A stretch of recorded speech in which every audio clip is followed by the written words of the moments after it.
Hello everyone, welcome to my Cars and Bids auction for this 2004 Land Rover Discovery 2 HSE7.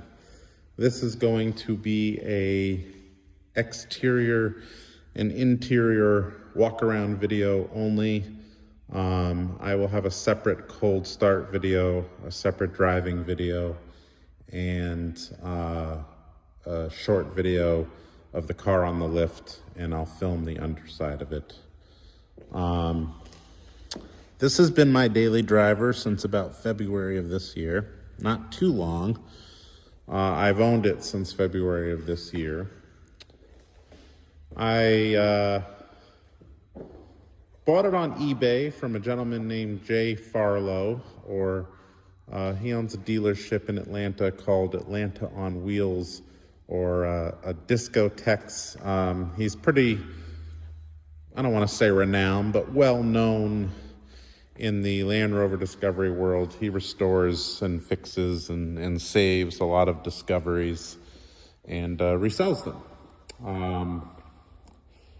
I had previously driven a BMW X5 as a daily driver, and I don't know what was going on locally, but I lost 2 tires on that X5 to potholes last winter, and I got so fed up because the car doesn't even have a donut, and these tires were just ripped to shreds. I've never seen tires in such poor shape. There was no filling it with Fix-A-Flat and limping to the tire store.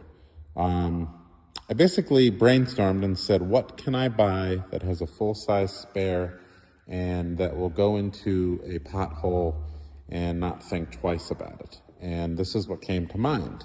Probably because the first car I ever purchased with my own money was a 1998 Land Rover Discovery 2, Land Rover Discovery 1 in Epsom green. I bought that car when I was 19, 20 years old, and I absolutely love that car. I owned it 4 years, drove it 50,000 miles, went off-roading everywhere in Arizona because that's where I lived at the time. My best friend and I had great times in that car. I met my wife when I owned that car. I had such good memories of owning a Discovery. I said, I would love to daily drive a Discovery again. And this seemed like a really good choice because not only can it go through potholes without blinking an eye and losing a tire, Jay at Atlanta on Wheels had just remanufactured the engine, and he had just done an inline thermostat upgrade. So the car essentially had a brand new engine in it that, Jay does. So I figured, okay, not many issues. The car has never left me stranded. I did have to do quite a bit of other work to it, though. So the work I have done to this car, I put in a brand new air conditioning compressor this summer. Front pinion seals are done. The transfer case lower cover gasket is done. Upper and lower ball joints have been replaced. There's a new gear selection sensor. There is a new brake master reservoir. The brake reservoir cracked and that was not good. So brand new one, including a new cap with a new sensor because the old sensor didn't work anymore. And for some reason, Land Rover doesn't give you the cap and the sensor when you buy a new reservoir. What else? The front and rear diff fluids have been flushed and changed. And there is one oil leak. I'm not quite sure where it's coming from, but that will be repaired by myself long before this goes to another owner. So suffice to say, this car will have had a lot of work done to it and should be very good to its next owner. Jay did put on newer wheels. These are Pirelli Scorpions all-terrains. They actually handle quite well, but they are one size too large. So if you're doing a hard turn over, all the way over, it rubs on something in here just slightly. He did have spacers on here, but I removed them, and I will include them in the sale. You'll see a picture of them in the auction. I didn't feel that it was very safe with those spacers on, so I took them off. And honestly, if you're not doing sharp turns and corners, you would never know the difference. These lights, this is a Land Rover brush guard, which those can be hard to find. I believe Jay had it resprayed. These lights do work, and they function as DRLs during the day. And then you can make them brighter, obviously, at the flip of a switch. Jay did have this car repainted. It's in a color known as Vienna green, and the car has always been Vienna green. But if you look at his YouTube channel, there's a video on this car. You can watch him talk about what he did. But it was a trim off respray, and they did a pretty good job. I'm not saying it's perfect, but one nice thing they did was, this is a Raptor polyurethane top. So, I mean, that will in itself eliminate any rust issues that are common on these cars. Usually they happen on the top.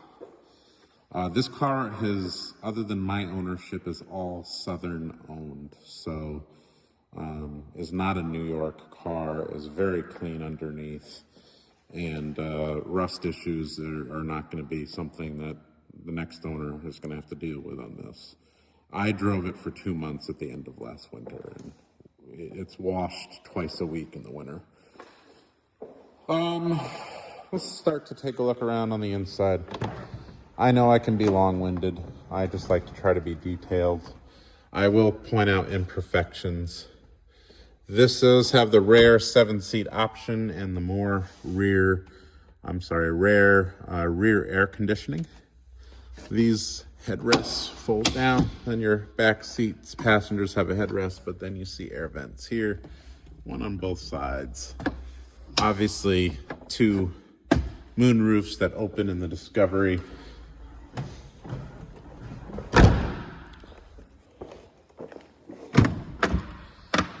You do have Land Rover branded mats. Seats are in really good shape for the age. I mean, this car is what, 21 years old and a little over 130,000 miles. Respray or no respray, she looks really, really good for her age. And this has not been detailed or anything. I haven't waxed it, detailed it. I literally ran it through the car wash.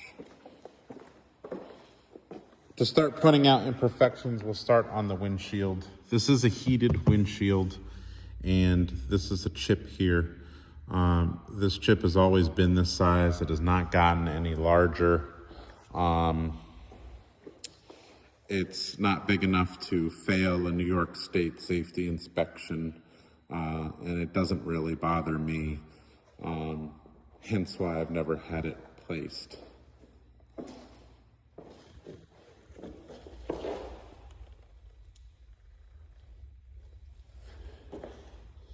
I wouldn't call the paint job on this car perfect, but it is very good. Most areas that I see issues with are these little like black specks, and I don't know what that's from. They don't come out. You can see there was a chip here, and then it was painted over when it got resprayed. But one imperfection here. You know, this is a 21-year-old car with over 130,000 miles. Right there on the passenger door.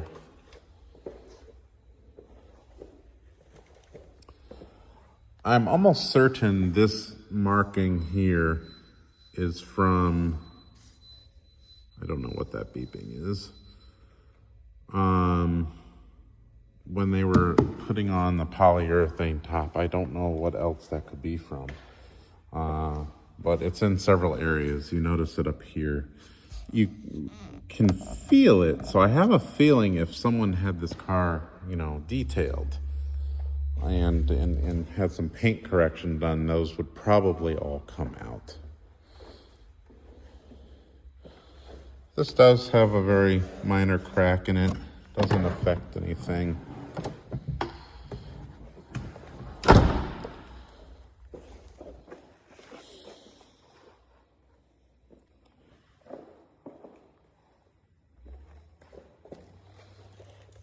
I believe these are Land Rover branded wheels, even just been resprayed.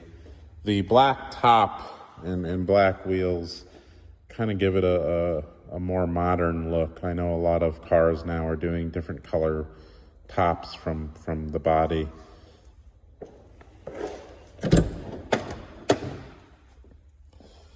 You do have heated seats in this car. All the windows work, moonroofs work.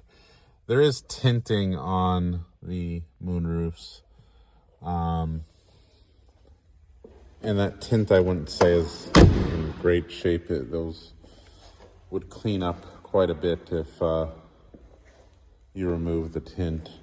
A lot of the lights in here have had LED upgrades to them, so they're LED lights. I know the headlamps are. I believe the fog lights are not.